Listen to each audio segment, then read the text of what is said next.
Charlie Radio Budde omuntu wa bulijjo 98.8 ne 95 akawumuza 5 tukwaniriza nnyonnyini ddala ate mu nteekateeka eno ey'Akabbiinkano mu mukyakaze. Tukugamba nti abayizi bamaze okutereera nga naffe tugobye bumale. Era twebaza bannaffe abatukwasirizaako okuli bannaffe aba St. Andrews Greenlight Junior Academy wali ku Kapendagwe, bannaffe aba Pion Tents and Manufacturers ekijjabwemi, bannaffe aba Bakuteesa Metal Works ekyotera, Masaka City School of Nursing and Health Science wali ekalagala Mukungwe, bannaffe aba Budu Institute of Design and Technology wali ekabaale Bugonzi, bazannya n'engo Guest House mu Kimaanya, bannaffe aba St. James Kyotera nammwe mwebale. Kati awo ne tufundikira ne bannaffe aba Broadway Confectionaries Limited abalaba abayizi bano eri olubuto nga baakatuuka wano okubateekateeka okwesogga ebbinkaniro. Mulangira Simbulaawo. Tweyanze gwe omulungi awuliriza nange nkwatidde awo era tugenda kuyita mu byangu nnyo ng'aziika mujja. Ekyo mu kikwate kiyinza okuba mu bibuuzo fudde naye nga kyekikyo naye nga twagala nnyo okwebaza management ya Masaka City School of Nursing and Health Science Kalagala Mukungwe. Bannaffe bano bagaye nti olw'okuba ababbiinkanyi bano bagenda okuggalawo ebbinkaniro lino batuweereza ettu kwe munaabajjukirira era buli muntu agenda kuvaawo wano n'ekirabo ekyabannaffe aba Masaka City School of Nursing and Health Science Kalagala. Abakulu tubeebazizza nnyo tulimaze okututuukako wano mu bbinkaniro era tugenda kuliwa ababbiinkanyi ate mwebale nnyo kuba tutambudde nammwe okuva akabbiinkano kano lwe kaatandika mpaka lwe tugenda okukamaliriza ng'ennaku z'omwezi 30.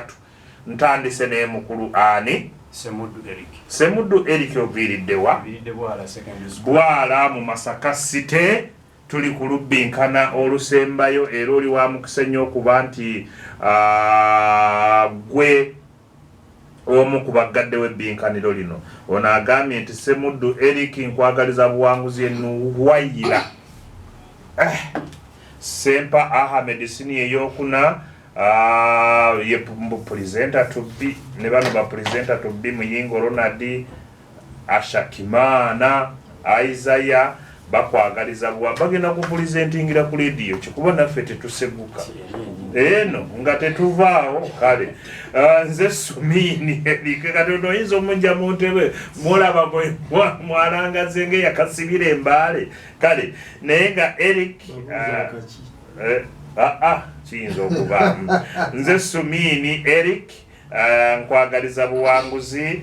Nze mami wo Nanyonga Kereni nkwagaliza buwanguzi. Ono ye Luyinda Enoka muganda wo Eriki nkulina mwesuubi. Mukase Edward ow'Ekaswa kitaawo nno naye akwagaliza buwanguzi.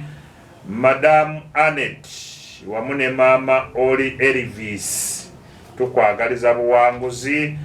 Buno nabo buvudde wa Nuwayira nga ye akwagaliza buwanguzi. Nkutandise n'ebibuuzo byo 10 ngero nyaze ezisooka. Kyokise Mandwa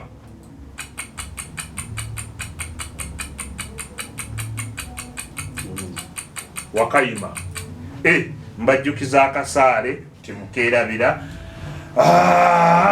kyo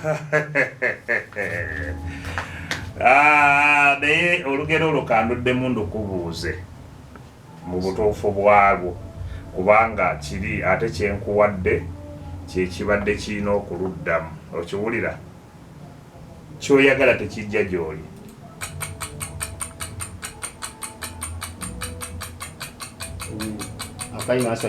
Waswa Joseph Kiganda Nabuzaana akwata Banyoro.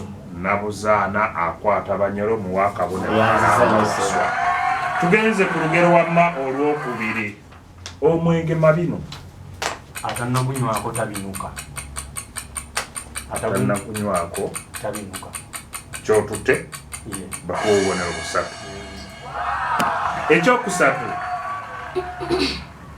Mandwa mbi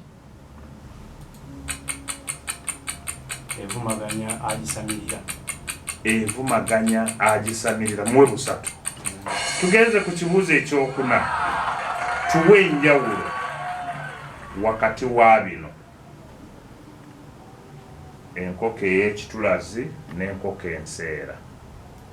Sebo enkoko ey'ekitulazi yenkoko enseera ebeezaddeko ate enkoko enseera yenkoko enkazi. Enkoko enseera busawa yavuze dda Wakayima tewali ekitulazi yenkoko etabiikangako ate enkoko enseera yeyeebiiseeko. Okitegedde?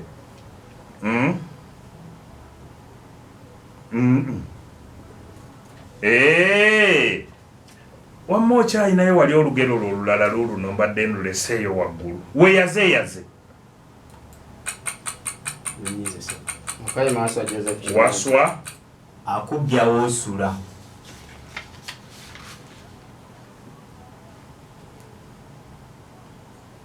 Waswa akasaale kamulobye.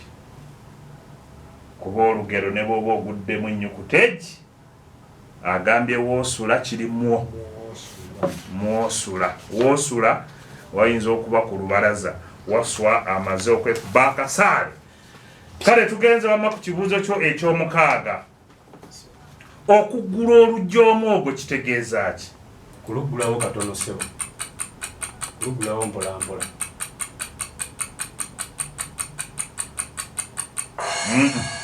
Wakayima tewali kuluggulawo katono nnyo nga waliwo ky'olingiriza.